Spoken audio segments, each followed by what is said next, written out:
What if the real danger to Hollywood was never scandal, but truth? Behind the shimmer of spotlights and the sheen of carefully crafted personas lies a quiet, ruthless system, a system designed to reward obedience and erase defiance. While studios celebrated rebellion on screen, they feared it in real life. And those who dared to step beyond the velvet rope, to speak freely, to live wildly, to challenge the illusion were marked. Not for their failures, but for being unmanageable, too vocal, too principled, too honest, too alive. Some were legends with contempt for the awards handed to them, others were icons who refused to play by the gendered rules, and a few were simply too unpredictable, their talent eclipsed only by their refusal to bow. These weren't criminals, they weren't cautionary tales. They were stars whose brilliance didn't dim, it just burned too close to the truth. In this episode, we uncover 20 stars who were too dangerous for Hollywood, not because of what they did wrong, but because of what they dared to do right. Some were exiled, others faded into the margins, all left behind a legacy written in tension, resistance, and silence. Which star do you think crossed a line or simply refused to stay in one? Mace 1. Vanessa Redgrave, the political pariah. At the 1978 Academy Awards, Vanessa Redgrave took the stage not just as a nominee, but as a woman on a mission. Winning Best Supporting Actress for Julia, she stood before a global audience and delivered a speech that tore through the room like a live wire. She called out Zionist hoodlums, condemned censorship, and dared to politicize a night designed to soothe. The backlash was instant. Hollywood insiders whispered of blacklists. Her name disappeared from casting conversation. For an industry that prided itself on liberal values, Redgrave was a sobering reminder of the limits of acceptable defiance. But Redgrave wasn't just a loud voice. She was one of Britain's finest stage and screen actors, known for disappearing into roles with haunting precision. Her artistry was undeniable. So why did her activism eclipse her talent? Because Hollywood didn't fear bad behavior, it feared conviction, and Redgrave had too much of it. Was she punished for being reckless or for being unafraid? DO2. Robert Mitchum, the man who smirked at the system. In 1948, Robert Mitchum was arrested for marijuana possession. The studio machine went into damage control, assuming the public would recoil in moral outrage. Instead, Mitchum's reputation soared. Audiences didn't see a criminal, they saw a rebel, and Hollywood had no idea what to do with that. Mitchum didn't play along. He mocked the media circus, shrugged at the headlines, and kept acting as if nothing had happened. He leaned into the outlaw persona not because it was a gimmick, but because it was authentic. Off-screen, he refused interviews, belittled award shows, and scorned celebrity culture. Studios couldn't brand him, publicists couldn't tame him, and somehow, that only made him more magnetic. Hollywood loves a bad boy, but only if he's on a leash. Mitchum? He never wore one. Did his career survive because he was too talented to cancel? Or because he made being dangerous look like an art form? AGAT 3. Barbara Stanwyck. The woman who refused to smile, softly. Barbara Stanwyck never fit the mold. While other actresses were groomed into soft-spoken ingenues, Stanwyck walked onto sets like she owned them. She spoke with a streetwise cadence, demanded equal footing, and refused to be reduced to a damsel or decoration. In a time when femininity meant submission, she portrayed women who were calculating, commanding, and complex. From Double Indemnity to The Lady Eve, Stanwyck radiated danger, not the kind born of scandal, but of power, and that unnerved people. Off-screen, she was fiercely private and politically conservative, a mix that didn't sit neatly with Hollywood's evolving image. She avoided gossip, never played the victim, and steered her own career long before it was fashionable or acceptable for women to do so. The industry tolerated her, but never embraced her. Stanwyck wasn't America's sweetheart. She was America's warning. Don't underestimate the woman who doesn't need your validation. Was her danger in what she said or in how little she needed to say it?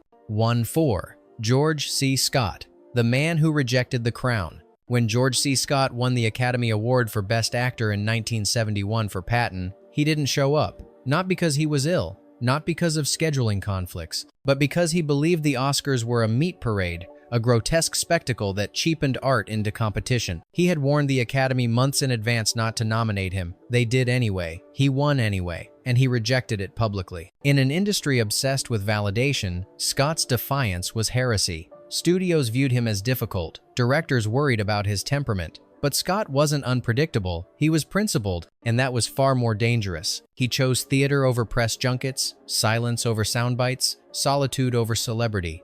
While other actors lobbied for awards, Scott treated them like insults. Hollywood couldn't own him, so it quietly began to avoid him. Was Scott punished for rejecting fame, or for revealing how meaningless it truly was?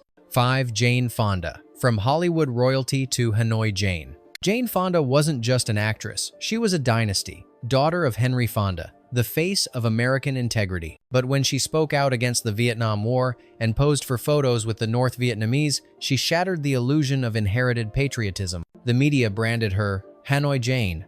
Protesters burned her effigy. Studios distanced themselves. And for years, her name was toxic. But here's what Hollywood really feared. Fonda wasn't spiraling. She was organized, brilliant, articulate. She used her fame as a weapon against war, against silence, against the system that made her. And she returned stronger than ever. Coming home, the China syndrome. Her activism didn't bury her, it sharpened her. Yet the stain of that photo never faded. Because Hollywood can forgive chaos, but not control. Was she a traitor or just a woman who used her voice when silence was more convenient? 2A26. Dennis Hopper, the rebel who scared the establishment. When Easy Rider exploded in 1969, it wasn't just a box office hit, it was a cultural detonation. And Dennis Hopper, its wild-eyed director star, became the face of New Hollywood. But behind the freedom was fury. Hopper didn't just rebel against old studio rules, he torched them. He fought producers, trashed sets, and made enemies faster than he made friends. Stories of his on-set behavior blurred the line between genius and madness. He was volatile, unfiltered, but undeniably visionary. The studios thought they could tame him. They were wrong. The last movie, his experimental follow-up, was a financial disaster. But the real reason Hollywood turned its back wasn't box office failure. It was fear. Hopper showed that chaos could make money, and that terrified the gatekeepers. They exiled him, called him dangerous, and for years, he vanished into the margins. But what if his exile wasn't about drugs or ego, but about proving that control was never required? Was Hopper's downfall self-inflicted or system-enforced? HE.7. Kim Stanley, too real for the camera. Kim Stanley didn't act, she became. Her performances were so raw, so visceral, that directors whispered of possession. On stage, she was electric. On screen, unsettling. And that was the problem. In an era where studio actresses were trained in glamour and restraint, Stanley delivered vulnerability like a scalpel. She broke fourth walls without words. She bled honesty in close-ups. She wasn't beautiful in the traditional sense. She wasn't charming. She was truth, uncomfortable and uncompromising. Hollywood didn't know what to do with her. She refused interviews. She walked off sets. She challenged male directors openly. One producer called her a live wire in a tank of gasoline. And so, they labeled her difficult, unbankable. Her filmography thinned, not because audiences rejected her, but because studios feared what she represented, acting that couldn't be controlled. Was she cast aside for being volatile, or for making every other performance look like a lie? 8. Richard Burton, a voice that dripped with contempt. He had the voice of a prophet and the eyes of a man already bored with your opinion. Richard Burton was never meant to be just a leading man. He was a challenge to the very notion of what Hollywood considered masculine or manageable. On screen, he was thunderous. In life, volcanic. He mocked the press, sneered at fame, and spoke of acting as a paid insult to the soul. He drank. He raged. He loved Elizabeth Taylor in a storm of scandal, and yet, even in his lowest moments, he was magnetic. Producers kept hiring him, then whispering behind his back, too smart for his own good. Because Burton didn't just rebel, he understood the system and despised it. He once said, "The most powerful people in Hollywood are cowards." He wasn't wrong, but you don't say that and survive unscathed. Was Burton destroyed by addiction or by clarity the industry couldn't stomach?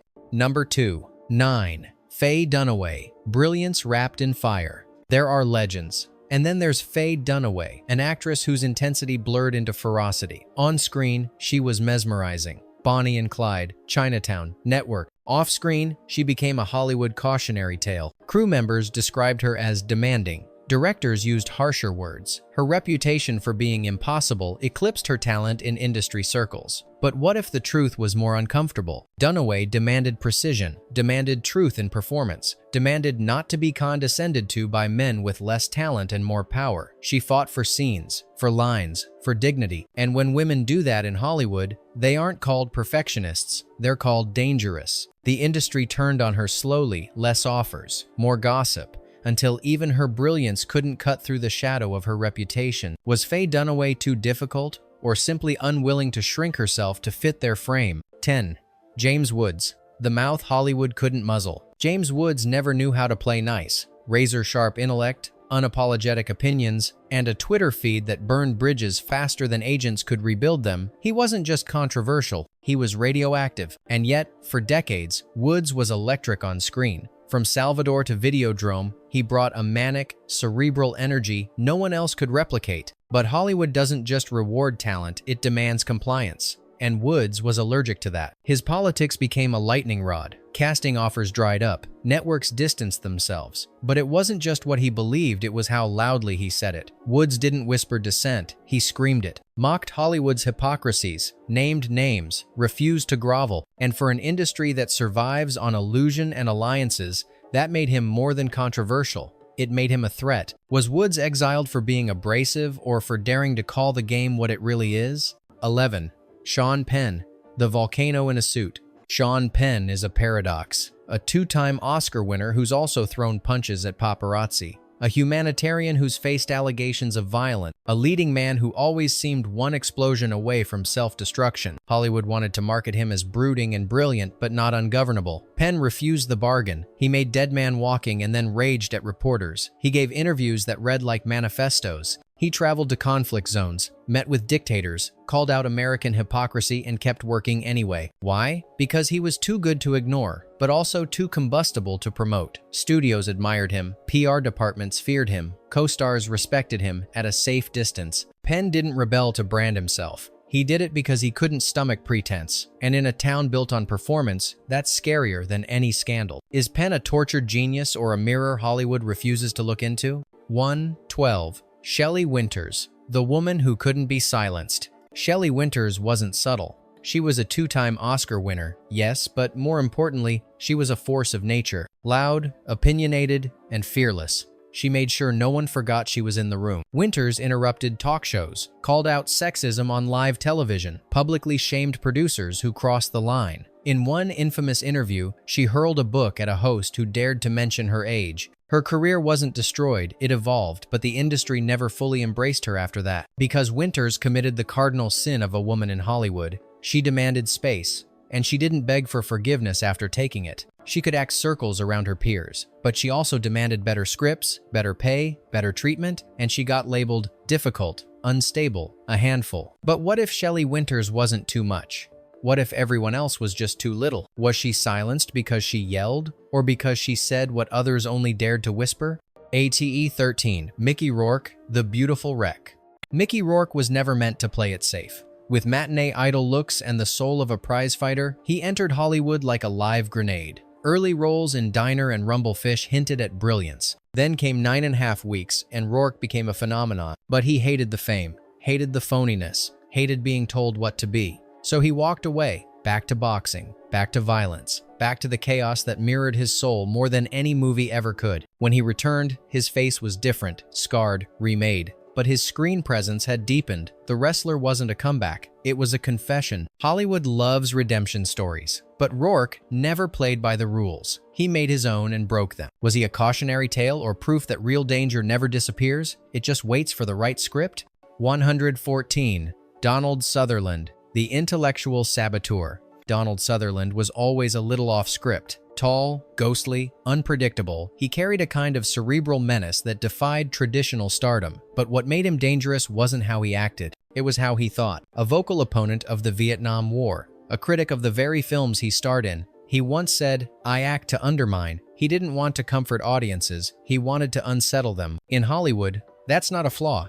It's an offense. He collaborated with Jane Fonda on FTA, a scathing anti-war documentary the US government tried to suppress. Studios backed away. PR teams begged him to tone it down. He didn't. Sutherland was too eloquent, too politically active, too unwilling to play the fool in an industry that demanded charm. Was he blacklisted quietly not because he failed but because he thought too loudly? UA 15. Klaus Kinski, the madness no one could control.